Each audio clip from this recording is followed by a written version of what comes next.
Hello everyone, it's Mr. John from AK Dragonfish 3D, and today in our third video of the series we are building the Long Dark fishing lure. So Long Dark is a video game made by Hinterlands where you survive the Arctic, and there is a fishing element to the game where the main character makes lures. In this particular instance, in our first video, we made the simple fishing lure. Now I have taken some creative liberties and applied some safety aspects to it, so that way we are not hurting ourselves any more than we need to. In our second video, we made the revolver casing lure, which I'm not very confident about, but in this particular instance, in the third video, we are making the Acorn lure. And then after we make all four beautiful lures, this is our third lure. After we make all four lures, we'll go to the lake and we'll throw them around and see if we can catch a pike. And then in the winter, we'll throw them around again. Once the ice sets, it's early winter, it's mid to late October in Fairbanks, Alaska, and we will throw them around again. In this particular instance, there's no acorns in Alaska. Pure and simple. It sucks. I tried. I went looking, I walked around lakes, etc.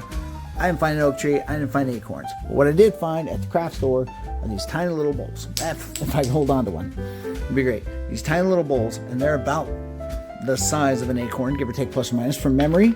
So I have already bored a couple holes in some of them, so I will take 5 minutes off the clock.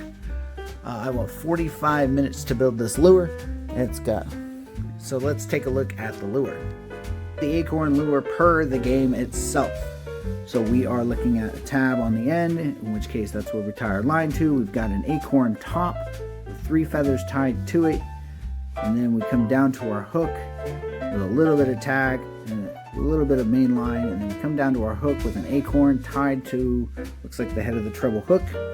So we're going to take some creative liberties here for the sake of safety and get a treble hook instead of trying to make one.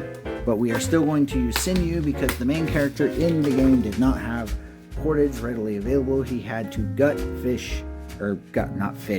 animals and turn their intestines into rope. So with that said, let's get to it. Forgot to start the timer. So take another minute off. We got our line of sinew, we got our acorns, we have our feathers here that we are going to use. 3 feathers. We are not going to make this very large, so we're going to trim these feathers down. Trim these feathers down, half of what they are, give or take.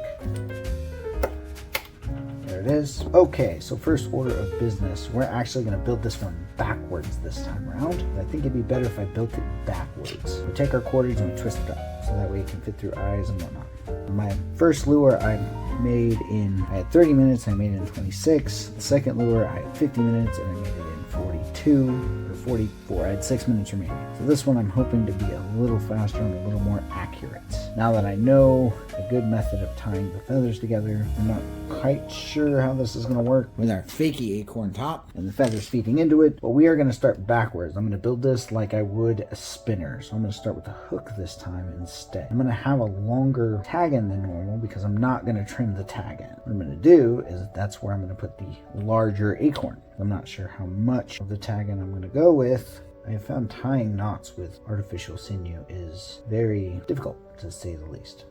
Oh, I didn't give myself enough tag end. Okay, that's fine. I have a better idea. So we'll cut this tag end right now. Next order of business, I think I'm just going to put the acorn, our fakey acorn, on the bottom like this. Perhaps. Alternatively, it's supposed to be to the side. I tie a loop and I feed the loop through. I got plenty of line, so I take a big loop and I tie a knot. Haha! Now I take this end and put through the loop, through the acorn, loop it back around. Not the greatest, to be honest. Okay, so instead I think we're just gonna twist this and then put the acorn on, or fakey acorn, and then tie a square knot on the end, like we did with the shells, with the revolver shells. In hindsight, I probably should have built the shell casing revolver backwards also. Something along those lines. So now we have the main line, and those rattle together in the water. Next order of business is we come up some, and I'm going to guess we're going to make a knot that this is going to rest on. Something around here, give or take. And then we'll tie the feathers onto the thing, so it looks We'll go 3 fingers. I like that idea. Okay, now. So this is what we got so far. We come in close. So we got so far with the knot about 2 inches up. And then that's where we're going to put our fakey acorn top at. Something along those lines. We take our feathers and we strip down so we got some stem. I think we're going to feed them through here like this. Feed them in like that. And then I think, whoops, kind of need them at the knot. Feed them in at the knot, okay? Because the knot spreads them out. Something along those lines. Not sure how well you can see this, but I'm trying my best here. There you go. Okay, so we're gonna pull it to the line, pull it to the knot. Okay, and we're gonna take the acorn, take the feathers, and feed it in while it's at the knot. 1, underneath for 2, and go this side for 3. And then from here, I think we're gonna make some loops and tie the feathers together. So this is turning into like a rattle jig of some sort. I don't see the purpose of having multiple feathers, to be honest, if they're all just going to bunch together. So we can adjust appropriately here. Okay, so we're not going to use 3 feathers. We're just going to use 2 feathers. We're still going to put. I know what I'm doing. I know the idea, the concept behind what I'm doing here. I've made spinners like this in the past. So we're going to take the acorn, take the feathers, push that, and they're there, like that. Okay? So that's the intent. That's the intent. The picture shows 3, but I'm only going to go with 2. Okay? And then we're going to wrap, wrap, wrap, wrap. We're just going to wrap the feather. Square knot here. I'll do it one more time. Okay, like that. And then this end we tie to our element that we're going to